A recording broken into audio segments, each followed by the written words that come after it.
Good afternoon, Governor. My name is Mary Lucy Bladen, and I'm the coordinator of the biotechnology program at Middlesex Community College in Lowell and Bedford. My question for you is, first of all, I just want to let you know that our program started 25 years ago, the very first 2 years college biotechnology program. We start with 25 students. Today we have more than 200. We received the highest endorsement of excellence, the platinum endorsement. And my question is actually from my students. We received an award from the state to build a building to enlarge our facilities. We are bursting at the seams. And we were extremely excited, but unfortunately, our program was one of the many programs where this award was put on hold. My students asked me to ask you very respectfully, is that a final decision, or should we have some hope that we will still get the money to build the facilities that the students really deserve? Well, congratulations, first of all, on your program. Thank you. Let me just say that I think it's fair to say that there will never be enough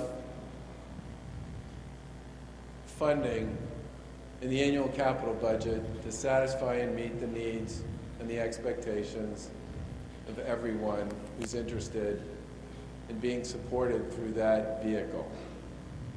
And we inherited a number of very significant financial challenges. $750 million deficit in the fiscal year that began a year ago, and a $1.8 billion structural deficit in the year we're currently operating in now. With a ton of hard work on the part of the legislature and our administration, we managed to close both those deficits and still managed to continue to fund in a major way significant pieces of both our higher education and our K-12 programming. On the capital side, the state's capital spending has increased at an unaffordable rate over the course of the past 7 or 8 years. There's simply no scenario in which the state could continue to spend every single year at the level that it was choosing to spend at without eventually creating a collision financially with either the bond markets, the rating agencies, or its own ability to pay. So we put a lot of stuff on pause.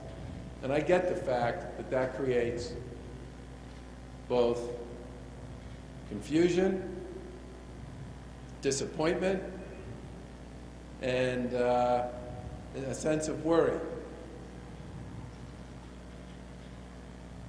But one of the things I said when I ran for governor was on the operating side and on the capital side, we were going to live within our means. And we meant it.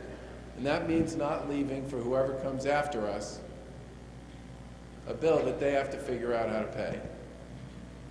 My answer to you on your question is that becomes a function of the Commonwealth's ability to support your programs and many of the other ones that exist in this room, the stuff at UMass, and a whole host of others. And I don't know the specifics around your building, but what I can tell you is that all of those are going to get a good, solid look, but they've got to be factored into a larger capital plan that's affordable. And that's just a simple truth. I mean, I can't tell you how many interesting things we've uncovered as we've sort of kicked open the cans since we took office. Stuff that was supposed to cost X that turns out to cost 2X, or stuff that was supposed to cost Y and turns out to cost 5Y. Some of this is just a function of changes in what was originally projected. But in the end, we've got to come up with both an operating piece and a capital piece that's sustainable and that works financially. And I respect the fact that that creates difficulties for folks who had anticipated or expected something previously.